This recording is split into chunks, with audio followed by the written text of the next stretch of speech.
We as Americans, we support freedom and democracy and the rights of all peoples. But as Gaza taught us in 2006, free elections by themselves do not make up a democracy. There are times when people are offered a chance to elect party leaders that offer them only one election to affirm a dictatorship.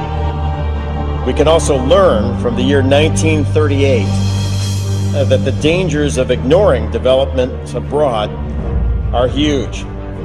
Now, in the wake of the Arab Spring, we turn away from that region at our own peril. Now, on November 28th, the first stage of the Egyptian elections began, which will inaugurate a new electoral system forming a bicameral legislature. This first stage determines about 30% of 498 seats for the government's lower chamber called the People's Assembly. Before Egyptians arrived at the polls, protesters filled Tahrir Square in Cairo, and as a result, over 40 Egyptians were killed. Many are objecting to the military's interference in the electoral process and the decision to force elections well before secular parties had a time to build their capacities. According to public polling and sources on the ground, this will likely hand an electoral victory to the Muslim Brotherhood and more radical Islamic elements within Egyptian society. Although elections will last until March of 2012, the prediction of a Muslim Brotherhood victory is already becoming a reality. Early data shows an alarming trend of Islamist domination of the Egyptian parliament. On December 5th, the High Electoral Commission announced that leaders of the Freedom and Justice Party, that's the political arm of the Muslim Brotherhood, had received a plurality of 36% of the vote, while the secular Egyptian bloc had gained less than 12%. When we include the runoff elections which took place last week, it appears that the Muslim Brotherhood has won 73 out of 150 seats, or 49% of the currently contested outcomes. This is the same party that led a pre-election rally of 5,000 chanting, quote, "One day we shall kill all the Jews," and another quote, Tel Aviv, Tel Aviv, Judgment Day is coming." While many expected the Brotherhood to do well, there were other surprises. Salafist parties, made up of anti-Western hardliners who follow a particularly radical version of Islam, are also faring particularly well. Surpassing predictions, they received 24% of the vote in the first round. Importantly, these elections also included so-called liberal districts of Cairo and the Mediterranean port city of Alexandria. The weakness of liberal parties, namely their inability to reach out to voters effectively with a serious agenda, is now fully exposed. Islamists are taking full advantage of deeply rooted networks that extend from the mosques into Egypt's poor districts, and their grip in the traditionally conservative areas of Alexandria proved particularly tight.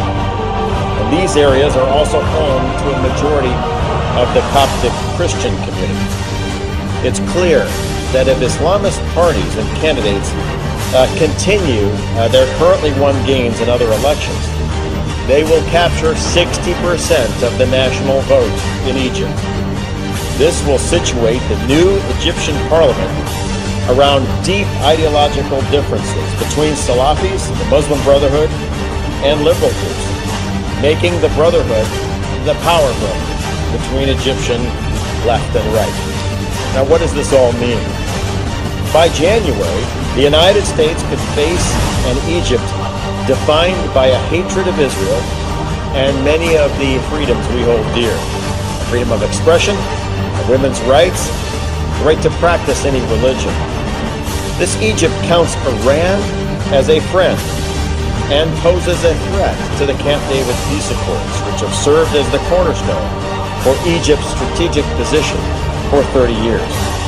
Do we expect that an Islamist-led Egypt will prevent weapons from arriving in the hands of Hamas? Will an Islamist-led Egypt help preserve a free South Sudan? Will an Islamist-led Egypt act to protect Coptic Christians who make up about 10% of Egypt? Or will we see continued violences like we saw on October 9th in Massacro, in which killed 27 civilians and injured hundreds? Will an Islamist-led Egypt do what we expect with more than $1 billion of U.S. foreign assistance? Will they continue to share intelligence and to work against terrorism? These are all questions that may become critical issues for the national security of the United States very shortly. All of this instability prevents foreign investment and tourism that would help the Egyptian economy. The IMF has forecasted a little over 1% growth for the Egyptian economy next year. They said inflation will top at 11%, while almost 12% of Egyptians will be out of work. Recently, the Egyptian pound traded at its lowest level against the dollar in 7 years. This time last year, the region was on the threshold of exciting change, but today Egypt sits instead on the threshold of a very dangerous path. The United States, and especially our State Department in particular, should do what it can to keep Egypt attached to peace and good relations with the West. The United States is now on the verge of a historic defeat and reversal of American interests in Egypt. Currently, if there is an Obama administration plan for handling a new Islamist Egypt that rejects peace with Israel and allies with Iran, I don't know it. And I don't know if anyone does. We must keep our finger on the pulse of this process. Liberal voices in Egypt must work to preserve the democratic goals of the January Revolution. Recently, I had the privilege of meeting some of Egypt's best and brightest young liberal leaders. They'd like to build a free Egypt that respects women's rights and religious minorities and the rule of law.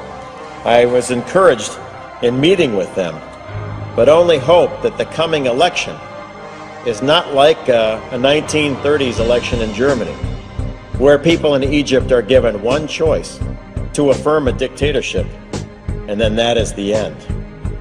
If a radical Islamic government rises in Egypt, one that disavows the Camp David peace accords and no longer acts as a stable strategic partner in the Middle East, then we will look back on the recent election in Egypt and its successors in December and January as the turning point for a historic reversal of the United States. My hope is that the State Department watches this very carefully. My hope is that we have a plan to make sure this critical country stays within the U.S. orbit. But my fear is, given the recent elections in Egypt, we have already lost quite a bit of ground. And if current trends continue, then by the middle of next year, we will have a Muslim Brotherhood government in command of the Suez Canal, in charge of Cairo, the second center of learning in the Arab world, along the border of our Israeli allies, friendly to Hamas, friendly to Iran, and hostile to Europe and the United States. And my hope is, over the holidays, we work very hard and diligently with our allies, and especially liberal forces in Egypt, to make sure that that reversal doesn't happen. And with that, Mr. President, I yield back.